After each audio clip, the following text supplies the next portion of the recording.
원근법과 함께 서양어의 중요한 특징으로 손꼽히는 것은 입체감이다. 자, 아까 앞에 강세왕의 그림에서는 원근법 얘기를 주로 했는데 이제 두 번째 특징인 입체감에 대한 얘기를 하고 있어요.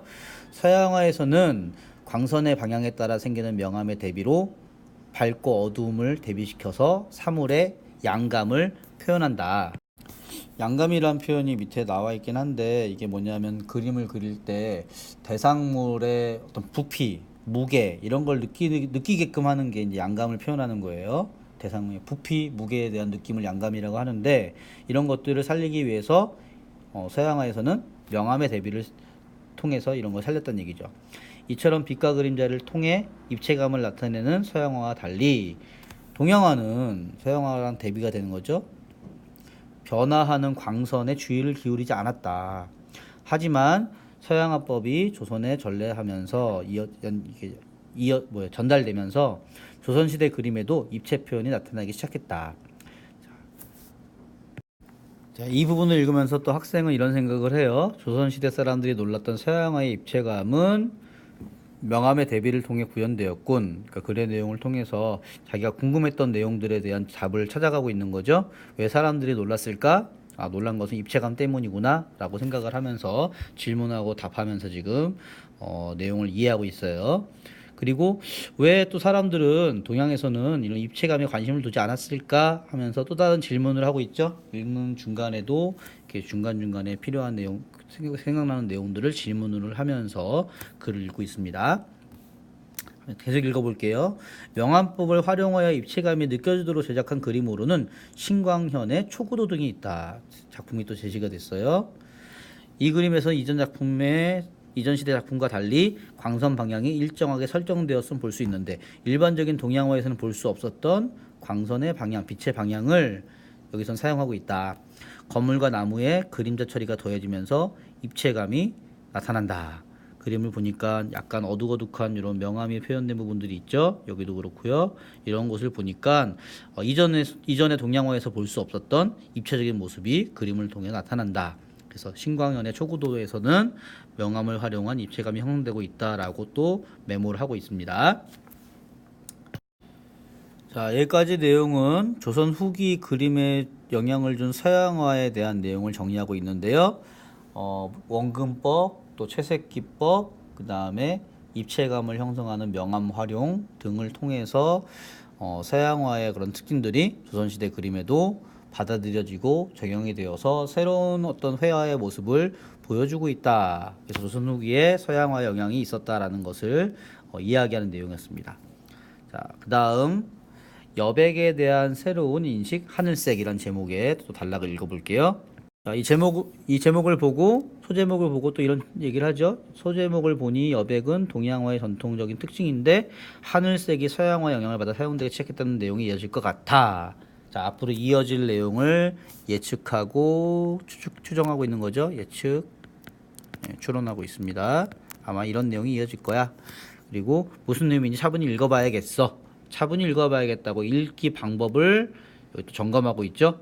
그 다음에 13번에 읽어보면 나오는데요. 맞아. 전에 어디선가 동양화의 가장 큰 특징 가운데 하나가 여백임이라는 것을 들어본 적이 있어. 전에 나의 경험 또 배경 지식을 활용하면서 읽는 모습도 보여주고 있네. 자, 본문을 볼게. 동양화의 특징 가운데 서양화와 가장 크게 구별된 요소는 바로 여백이다. 예, 우리나라 그림의 특징 여백이죠. 여백이란 그림이 그려지는 화면에서 그려진 부분을 제외한 나머지 빈 곳을 말한다.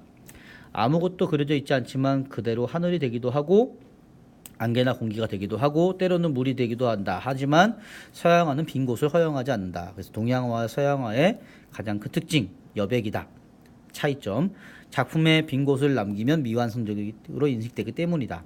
조선의 한수화에서 하늘은 여백으로 비워진 공간이지만 서양화에서의 하늘은 색이 칠해진 하나의 구체적인 공간이다. 조선은 여백이다. 서양화는 하나의 공간이다. 그런데 서양화의 영향으로 조선 후기 산수화에서도 하늘을 채색한 그림이 등장하게 된다. 강희연의 인왕상도가 그것이다. 이렇게 이제 서양화가 들어오면서 조선과 동양화와 서양화에는 여백에 대한 인식 차이가 있었는데 강희연의 그림에서는 그 인식 차이를 넘어서서 서양화의 특징인 채색이 여백 속에 자리 잡게 된다. 이런 얘기가 이어지고 있습니다. 실제로 그림을 보니까 이 하늘 부분이 지금 살짝 채색이 되어 있죠. 강희연은 조선 후기 활동한 중인 화가로 적극적으로 서양화법을 수용했다. 적극적인 화법, 특별히 여기서는 여백을 색칠하는 채색하는 기법이에요. 그는 인왕산의 실제 경치를 그리면서 배경에 보이는 하늘 전체를 엷은 푸른색으로 채색을 했습니다. 이는 기존 한소에서 볼 수 없었던 것으로 여백에 대한 새로운 인식, 서양의 인식을 받아들여서 새롭게 보여주는 특별한 시도였다. 그래서 여기서는 여백에 대한 인식, 그래서 친구는 이 글을 읽으면서 이렇게 메모를 했어요. 자, 세 번째 단락인 서양화법 활용화가 작품인데 강희연의 인왕산도를 예를 들었고요. 하늘을 채색해서 여백을 없애고 색칠을 했다 라는 내용을 메모를 했습니다.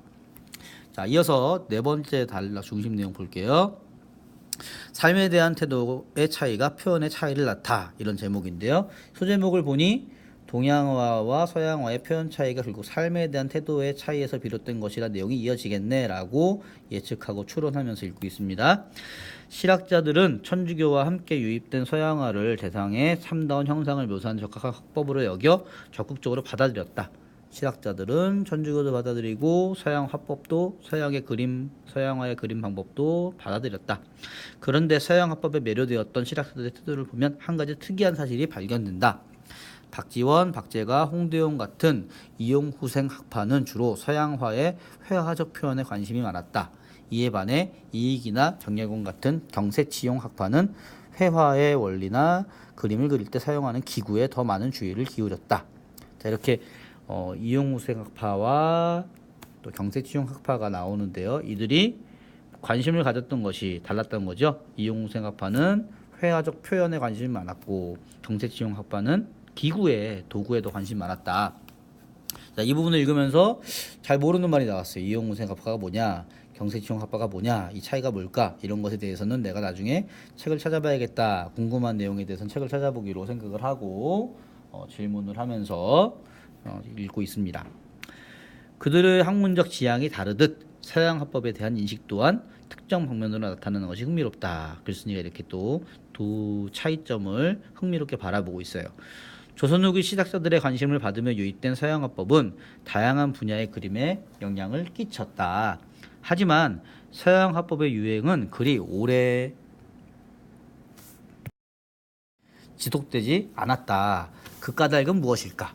자, 글쓴이가 이제 우리 독자들에게 또 질문을 던지고 있죠. 반드시 이런 질문이 나오면 뒤에 답이 이어지게 됩니다. 아마도 눈에 보이는 현상보다 정신을 중요시한 동양화의 전통이 강하게 작용했기 때문이라고 여겨진다. 이게 답변이죠. 동양화는 뭔가 보이지 않는 것, 정신세계 이런 것을 더 중요하게 생각하기 때문이다 라고 글쓴이가 말하고 있어요. 자, 그랬더니 이래서 동양화는 원근법이나 명암 대비를 통한 입체적 표현, 색감 사용이 적었던 것이로구나. 이 부분을 읽고 이런 생각을 또 하는 거죠. 그림에서 동양과 서양의 사고 차이를 엿볼 수 있네 하면서 궁금한 것에 대한 답변을 찾아가고 있습니다.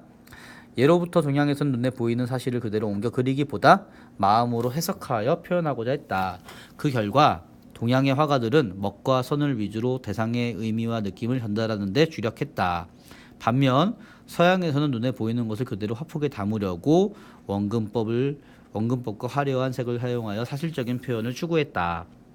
자, 동양의 화가들과 서양의 화가들이 차이를 보이고 있죠. 느낌, 대상의 의미 이런 걸 전달하려고 했던 동양의 화가들. 하지만 서양은 있는 그대로의 모습, 눈에 보이는 그대로의 모습을 표현하려고 했던 것들. 이것 때문에 이런 차이점 때문에 동양과 서양의 차이점 때문에 그림도 달랐다는 얘기예요. 동양화와 서양화에 나타나는 이 같은 차이는 정신적인 것을 추구하는 동양인의 눈에 보이는 동양인과 정신적인 것을 추구하는 동양인과 눈에 보이는 현상에 집중하는 서양인의 삶의 태도의 차이에서 비롯된 것으로 보인다. 동서양의 차이점을 계속 대조하고 있죠. 세상을 바라보는 인식의 태도의 차이가 결과적으로 그만큼 다른 회화적 표현을 낳았던 것이다. 동양화와 서양화가 왜 이렇게 달라졌느냐? 그것은 바로 세상을 바라보는 생각, 태도, 가치관 이런 것이 달랐기 때문이다. 사상이 달랐기 때문이다. 그래서 마지막 부분에서 조선시대에 서양화가 처음 들어오게 된 계기와 관련된 내용은 다른 책을 찾아봐야겠네라고 이야기를 합니다. 왜냐하면은 이제 여기까지는 동서양의 그림이 왜 다르냐, 바로 삶의 태도, 삶에 대한 태도가 다르기 때문이다, 이렇게 결론을 맺었거든요. 그런데 조선시대에 서양화가 들어오게 된 계기를 알고 싶은데 이 내용은 이 글 속에 찾을 수가 없었어요. 이 글을 읽어도 서양화가 어떻게 해서 들어오게 되었는가에 대한 질문은 답을 찾을 수가 없죠. 그래서 이 부분에 대한 내용을 찾기 위해서는 다른 책을 읽어봐야겠다라고 생각을 한 겁니다. 자, 여기까지 해서 첫 번째 글 서양화 조선을 깨우다에 대해서 설명을 했습니다. 잘 읽어보고 수업 시간에 오면 좋겠습니다. 수고하셨어요.